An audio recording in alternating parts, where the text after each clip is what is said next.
Итак, мы в очень символичном месте.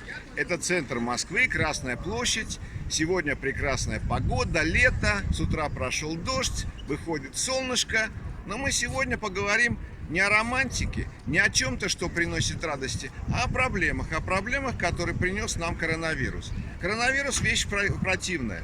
О ней рассказывают разные небылицы, что это очень страшная болезнь. Другие рассказывают, что это вообще не существует, что это придумка чья-то для того, чтобы скачать деньги или загнать мир в какую-то ситуацию, из которой потом сами же предложат выходы. Разные легенды существуют. От максимума до минимума. Мы сегодня поговорим о текущих проблемах, которые этот вирус принес в эту страну и во весь мир.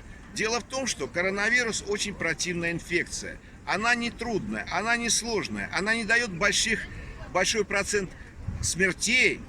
От нее можно, от этой инфекции, вылечиться. Но дело в том, что у коронавируса есть одно свойство. Она практически не дает иммунитета. Этот вирус постоянно мутирует, изменяется. И если будет вакцина против этого вируса, не значит, что она будет действовать постоянно. Потому что вакцина действует против одного вируса, а через некоторое время он стал другим. И надо либо делать новую вакцину, либо каким-то образом избегать инфекции. И вот это избегать инфекции, то есть карантин, и является самым эффективным средством для того, чтобы избежать проблем со своим здоровьем. Ну, посмотрите вокруг, что мы видим. Мы видим прекрасную погоду, мы видим Красную площадь, разгар эпидемии во всем мире. А в России очень мало заболеваний. В России все ходят без масок. Вы видите хоть одну маску на людях?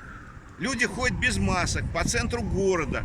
Это уже вошло в практику, потому что страх прошел, появилась уверенность в себе, появилась уверенность, что эта инфекция не самая сложная. И вот теперь люди расслабились, начали ходить без масок. Через некоторое время, возможно, будет новая вспышка эпидемии, и, возможно, будут приняты какие-то меры. Вряд ли они будут такими же жесткими, какими были раньше, но какие-то меры будут приняты для того, чтобы люди стали себя предохранять от повторного заражения. Дело в том, что у коронавируса есть одно плохое качество. Если вы заразитесь один раз, это не значит, что вы не заразитесь повторно. Потому что ваш иммунитет кончится через 2-3 месяца. Ваши антитела куда-то исчезнут, и вы получите новую возможность подцепить эту инфекцию. А подцепив инфекцию, второй раз вы будете уже не то, что были первый раз. Здоровье-то будет послабее.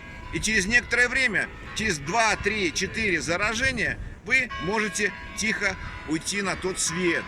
И вот эта ситуация, когда можно получать различные дозы заражения, несмотря на тот иммунитет, который якобы у вас должен быть, вот это является главной опасностью коронавируса, потому что он будет косить раз за разом, снимать стружку с населения, и через некоторое время люди начнут умирать более интенсивно, потому что здоровье планеты начнет опускаться. И вот с этим сейчас надо бороться. И борются различные страны, вводят карантинные меры, придумывают различные устройства для того, чтобы выявлять больных, причем быстро выявлять. В предыдущем ролике я рассказывал, что новая система международных перелетов будет подразумевать не только контроль на предмет ношения всяких запрещенных предметов, но и контроль вашего здоровья, чего не было раньше. То есть вы будете представлять справки, вы будете проходить через какие-то приборы, которые будут активно измерять ваше состояние здоровья, и вы будете проходить какой-то карантин в наиболее осторожных странах, куда вы прилетите. И к этому надо быть готовым. Но посмотрите сегодня, что мы видим сегодня. Мы видим сегодня людей, которые гуляют по Красной площади, которые не имеют никаких средств предохранения, которые довольны жизнью, идет все нормально. Может, в этом и есть смысл жизни. Может быть, не надо особо напрягаться по поводу этой болезни. Что уготовано судьбой, то и произойдет. Живите спокойно, и будет вам счастье. Живите спокойно, и будет вам больше радости в этой жизни. Но принимайте какие-то элементарные меры предосторожности, мойте руки, носите маски там, где много людей, и все будет очень, очень хорошо.